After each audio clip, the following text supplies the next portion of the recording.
to hear more about a fabulous collaboration. And when I think of what we'll discuss today, I think of the fact that success comes out of when preparation meets opportunity. Today, you will hear about preparing our young people for the success of the future, for the quality of lives that they want and desire. And there is no person in the state of Wisconsin, I would bet, who knows better about the necessity for that preparation and the opportunities that must be there for our young people, and who has supported those opportunities and the collaborations necessary for such opportunities to be presented than our governor, Tony Evers.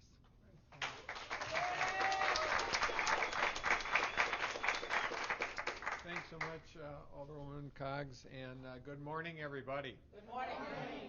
Great to be here today, and thank you, Kathy, and the Boys and Girls Club of Greater Milwaukee for hosting us for this really important event. I don't know if Representative Haywood is here or Senator Johnson. Anyway, on Tuesday of this week, I was able to announce 12 projects across Wisconsin receiving up to $60 million in the first round of our Workforce Innovation Grant Program. I'm thrilled to be at the Boys and Girls Club to highlight one of those 12 projects today. There's no doubt about it. The past 19 months have been challenged our state more than we ever could have imagined. But we worked hard this past year, and Wisconsin is rebounding. We've had unprecedented revenue projections leading to one of the largest tax cuts in Wisconsin state history. Our unemployment rate remains among the lowest in the nation and well below the national average. Our small businesses and main streets are on the road to recover. But what existed long before this pandemic and still exists today is the shortage of workers our state and our country face. We're here today to talk about the solutions for some of these challenges. This pandemic not only underscored that parents who couldn't find affordable quality child care had to leave their own jobs and stay home with their kids and other loved ones. Folks who couldn't find reliable transportation couldn't get from home to work and back. And if communities didn't have enough housing or child care or transportation or other essentials, businesses couldn't bring workers to their communities. That's why in July I announced we were putting $130 million towards finding solutions to help address the state's workforce needs. That announcement included $10 million for workforce career coaches to connect individuals trying to get back into the workplace, $20 million to offer subsidized employment and skills training opportunities with local employers, and $100 million for our Workforce Innovation Grant Program that we're starting to roll out today. Overall, we're committed to making a $130 million investment into improving, innovating, and supporting Wisconsin's workforce so that we can confront these challenges head on. We've heard from unemployed workers, businesses, and community leaders across the state about the workforce challenges that they face. We have to recognize that there is no one-size-fits-all solution to meeting the workforce needs facing our communities. So, with the Workforce Innovation Grant Program, we designed it with these challenges in mind to encourage regions and communities to develop leading-edge, long-term solutions to the unique workforce challenges in their communities. This includes child care or transit solutions so that folks can get to work, investing in other attraction and retention strategies, and supporting initiatives like training, planning, marketing, or developing pilot programs that can help all our communities all across our state. And that's exactly what the Boys and Girls Club of Greater Milwaukee did with a proposal to use up to $3.3 million of these funds for the Ready Center Collective to launch a new approach to teen workforce training, credentialing, and employment engagement.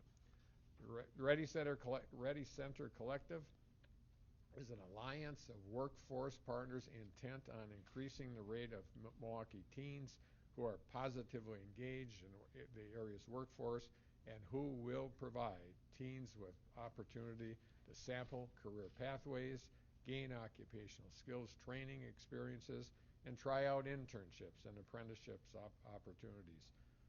Both of these proposals bring exactly the kind of collaboration and innovation we were looking for when we put this grant program together.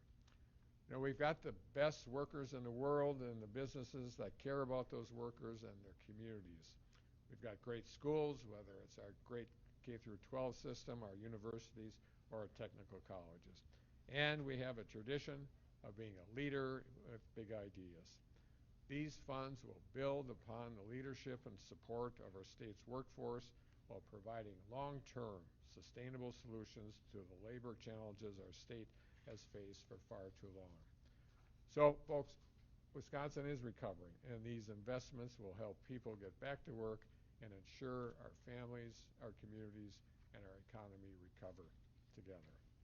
So thank you very much for allowing me to be here. Now I'm going to turn this over to President and CEO of the Boys and Girls Club of Greater Milwaukee, Kathy Thornton Bias. Kathy. Thank you. Thank you, Governor Evers, for those great remarks. Good morning and welcome, everyone. My name is Kathy Thornton Bias, and I serve as the president and CEO of the Boys and Girls Clubs of Greater Milwaukee. At the clubs, we are obviously very committed to supporting all young people in reaching their potential, and we believe strongly that all kids deserve the opportunities and resources to begin their careers on solid footing and build a life for themselves and their families in the future. Thank you to Governor Evers, the Department of Workforce Development, Wisconsin Economic Development Corporation, for selecting the Boys and Girls Clubs as a recipient of this amazing grant. This initiative is designed to meet the needs of employers in the region by increasing the number of Milwaukee high school graduates who have relevant work experience and training in high demand fields. The Boys and Girls Clubs have amazing partners in this initiative, and we are going to make the most of our combined resources. A special thank you to our partners at Employ Milwaukee, who will have staff available here on site to connect our club kids and our teens to partnerships and opportunities across the city with paid internships, paid work experience, and apprenticeships. Thank you to our partners at MATC and Herzing University, who will provide occupational training and also job shadowing opportunities in areas like IT, healthcare, construction, and so many more. Also, thank you to our partners at Junior Achievement, who bring literacy programs to our club kids every single day. Also, MPS will be providing youth apprenticeship experiences that will be one of the most intense experiences that our kids have. In addition to these amazing local partners, we will be doing much of this work at the Boys and Girls Clubs here with our Graduation Plus program as well as our career development programs. The staff, the men and women of the Boys and Girls Clubs are dedicated to doing whatever it takes to build great futures. In the end, our goal is to ensure that Milwaukee students are graduating from high school and very prepared for entering the workforce. We believe that this special grant will be a win for employers, a win for Milwaukee, and most importantly, a win for the kids. Thank you so much.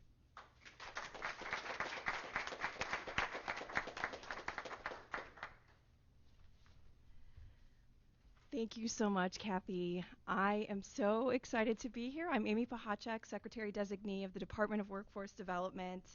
And first, I just want to give these grant recipients a big thank you for what they are committing to do and truly just acknowledge what we are celebrating here today. In essence, we are celebrating Wisconsin communities and organizations coming together, rolling up their sleeves, and working to make a positive impact on the lives of Wisconsin kids. We are all acutely aware of the labor force challenges and workforce constraints that have been exacerbated by the COVID-19 pandemic.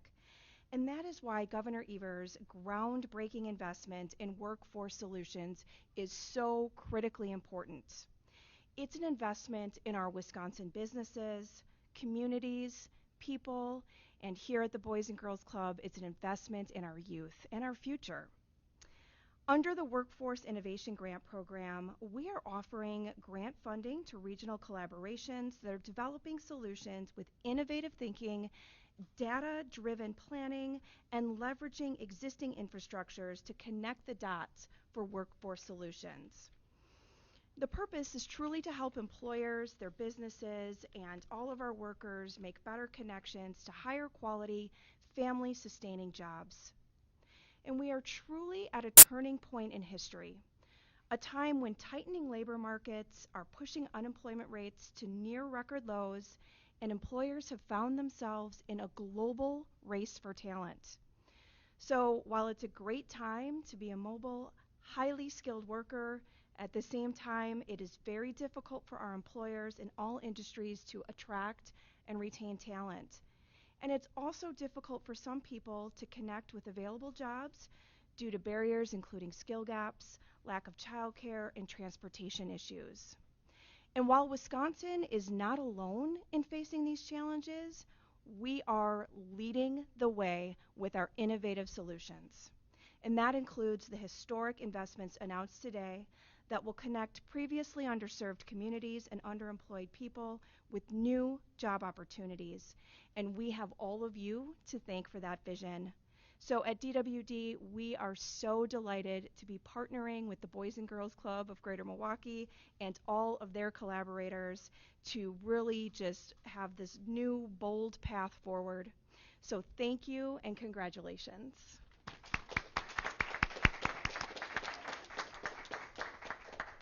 Well, thanks, everybody. Great program. And I just have to um, close before we answer some questions. But the important thing to remember here is we're trying to create sustainability here as it relates to programs, and also reflect the needs of local officials. We could have done something just statewide, said this is what we're going to do. Instead, we had a grant program. People competed for these resources, and they worked with, look at the number of different organizations that are standing behind me that are going to be part of this program, and worked with local folks to make the best proposal they could do. And it's going to look different all across the state. I've been to, I think, 5 or 6 of these press events so far. We're going to be doing one in Door County today, and I have to bet that the one in Door County might look a bit different than the one right here in Milwaukee. But that's the beauty of it. And so I'm really pleased with the opportunity we have here, and with that, we'll open up the questions. On the issue of COVID-19, you had the field hospital at the State Fair Park last year. Was it a mistake to close that, and is it time maybe to reopen in light of the capacity problems hospitals are having right now?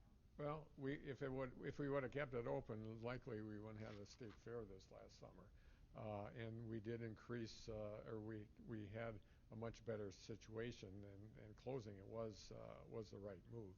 So we will continue to monitor this. I personally was on the phone with leaders from the White House talking about getting help through FEMA, and we think we will be in a position to accept some of that help in the near future. But we monitor it on a regular basis. If we have to go back to the drawing board, we certainly will. We don't want to have our hospitals overrun. There's all sorts of other issues that they have to deal with on a daily basis in addition to COVID-19. So we monitor it regularly. We have regular meetings with hospitals across the state of Wisconsin, and we'll do the right thing. At this point in time, we want to get more people helping out in those hospitals and getting that federal help. Does it look like FEMA is going to be moving forward with bringing staff to Wisconsin? Yeah, I'm certain they will. It's right now the conversation is what staff, what level of expertise. That's what we're working on right now. And what would they be doing? What would you hope they would do to fill some gaps here in Wisconsin? Well, the FEMA folks. I'm sorry, I didn't get that. FEMA staff. The staff from FEMA. Well, they'd work directly in the hospitals, and we've worked with the hospital association and the hospital systems to prioritize which ones. I know Milwaukee area is up there, but we have to. There's a Sean Spicer thing going on here. So believe me, I won't try to run anybody over with this. So hopefully we'll get some people on the ground in very soon. Can you? Oh, go ahead. Oh, regarding, did you go ahead? I was going to say, this might be a question for Kathy. Can you speak to some Sure. of the programming that some of this funding is going to be going towards?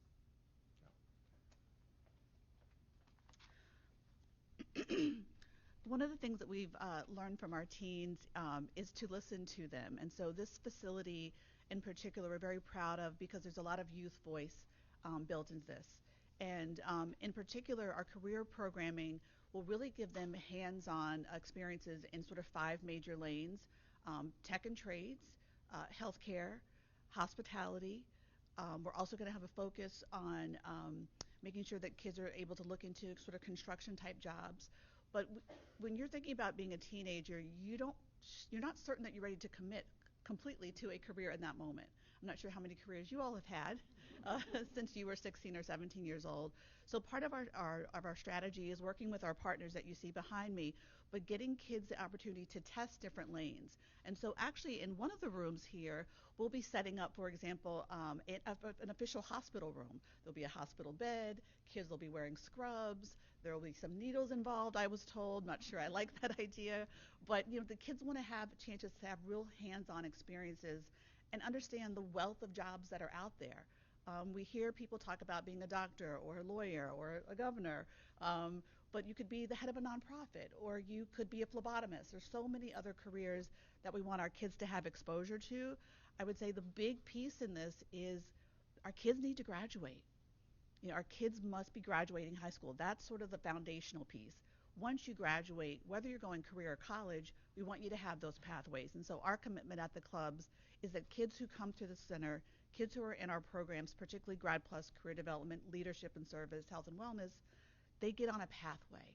And there's lots of options on that pathway. But we want them to have choices, experiences, and thanks to the governor, resources. And how many students would this currently be potentially helping? Yeah, so our goal is to serve 10,000 teens in the next 2.5 years. It's a very ambitious goal. Thank you to my staff who are here. And I'm sure you could pick up the newspaper or see the news anytime and you hear all the bad things that teens are doing, the cars being stolen and, sort of the rambunctiousness. We want this place to be available for teens. We're opening on Saturdays, for example. We want teens to have a place that is theirs. And so this is that place. And with the partners that we have behind us, we think we can pull all of this off. Do you have, can you speak to some of the relationships you have with private businesses that are looking for interns or those that want an apprenticeship or that kind of experience? Yeah, Shaitani, would you like to jump in on that a little bit? So I'm Shaitania Brown, President and CEO of Employ Milwaukee. And so that's part of what we bring to this partnership is the relationship with employers. We have a series of employers that we work with through our Earn and Learn program, both private and public, as well as we've been growing our partnerships in particular sectors.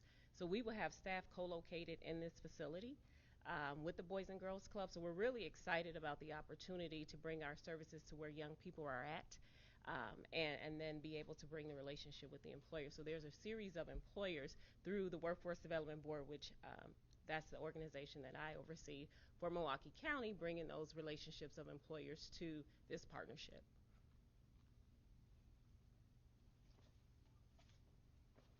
Other Former questions? Governor Scott Walker today is pitching this idea of getting rid of the state's income tax, replacing it by raising the state's sales tax. Any ideas that that would help spur the economy here? Would you support that? Wasn't he governor for 8 years and had a Republican legislature that whole time?